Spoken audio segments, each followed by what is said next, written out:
Hey guys, this is 101R Smith, also known as Reggie Smith, and today I'm here to bring you guys the review of the Digimon Reboot, Omegamon, or if you guys grew up with the English dub of Digimon Adventure, Omnimon.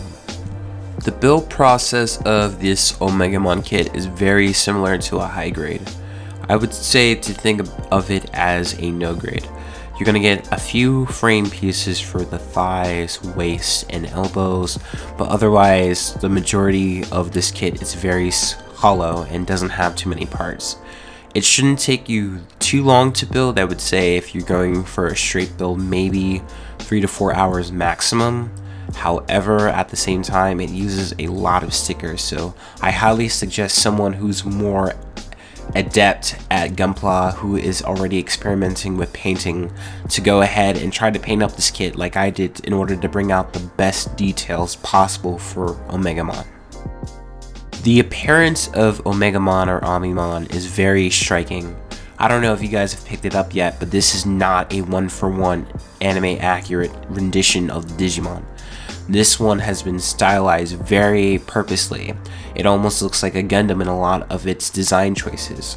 Me personally, I find that its new cloak is very reminiscent of Death Scythe Hell Custom. It's very more machine than organic at this point, even though a lot of Digimon have more organic cybernetic combos to it. It's a weird thing with Digimon that I personally like, but maybe not too many other people. Getting back to it, the overall look is pretty good, but I really do think, again, that this would benefit more from a painting. A lot of the more colors on the chest and the eyes would be covered up with stickers, and it might be a little gaudy for that, but otherwise, if you use lining, it'll really bring out all of the white in the kit, because this kit does come with a lot of white pieces. The Greymon and Garurumon heads are really going to pop, even if you don't paint them, because made of translucent colors and they're just very striking in terms of eye when you look at it with your eye.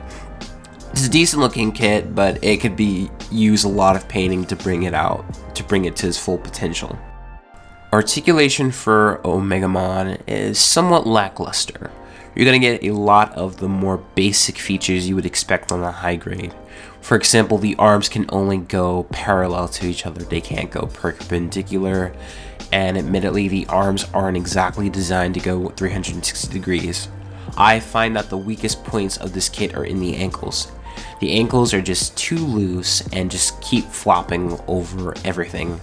This would greatly benefit with an action base, or again tightening up with clear paint or something, because these ankles are pretty weak despite the fact that the feet are very proportioned to the rest of the body. You would think that the feet can hold it up, but otherwise no, it's going to struggle and it's going to become very frustrating for anyone building this kit.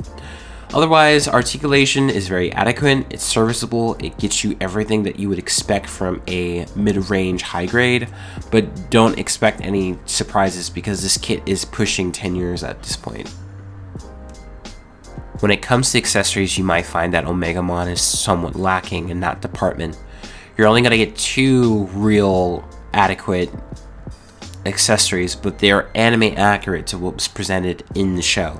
The 2 accessories that you're going to be getting or focusing are the Transcendent Sword and the Supreme Cannon. The Transcendent Sword out of the box is completely white. You're going to get 2 stickers to cover it up. But again, I'm going to be repeating myself here. You're really going to benefit by painting. And even I couldn't paint it 100% accurate to what was portrayed on the box.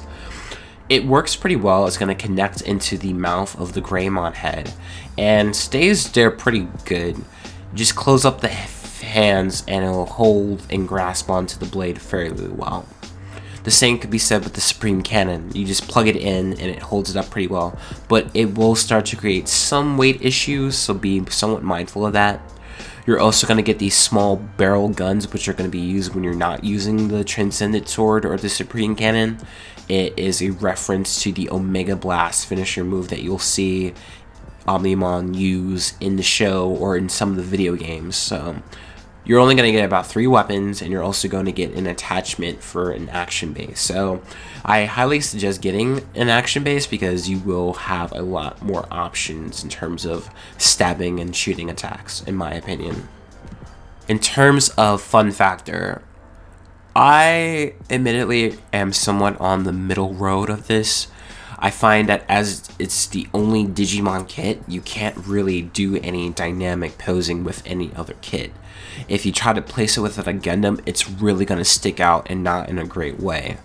In terms of itself, once you get to a point where you can put it on an action base, you do open yourself up more to more variety in posing and also look. But I just find that in terms of fun factor, you really are not going to get a lot out of this unless you're a Digimon fan, or you really see this as a passion project to try to experiment with new painting or new weathering techniques. By itself, it's a decent, fun accessory to have, but I just find it, again, lacking and just not enough on its own. My final thoughts on this kit for the Digimon Reboot, Omegamon, or Omnimon. I'm not exactly going to say avoid this kit, but you really need to understand what you're getting yourself into. This kit is from 2010, and this isn't a master grade, this is essentially a 1/100 high grade. So you need to know that. You need to know that this kit comes with a plethora of stickers. It's not going to be exactly box accurate out of the box. It has some weak joints, especially in the ankles. And you really are not going to have a lot of variation with it because it's the only kit in its existence, which in itself is very special. But when you don't have it posed with other Digimon, it's going to look kind of weird with the rest of your Gundams or if you collect frame arms. This is a kit that I would suggest to someone who's somewhat starting out with painting. This is a very low risk kit. But again, it comes back as a flaw because I find that getting this kit is somewhat expensive. I was able to find this kit for about $40 on eBay, but I have seen this kit go somewhere on the upwards of $50 or $60, and if that is the face value that is presented to you when you have the option of getting this kit, I would say avoid it. This kit is not worth $50. This kit is not worth $60. And it was even hard for myself to argue to get it at $40. This kit isn't bad. It's serviceable. It's mediocre on the road. It's basic. If you are going into this with painting, you'll have a bit more fun and you'll be able to experiment and get more experience. If you're going at this with a straight build, know that this is a one-of-a-kind kit. There's nothing else like this on the market.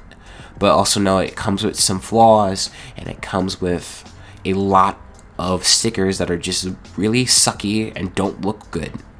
You really need to put a lot of love and attention to this kit. If you just are going to get this straight out of the box, then I'm sorry, I'm going to say pass. But if you're a hardcore Digimon fan like myself, or if you really want to take the chance to experiment and challenge yourself with this kit, I highly suggest buying it. And that is my final verdict. This is 101 R Smith, and I will see you later.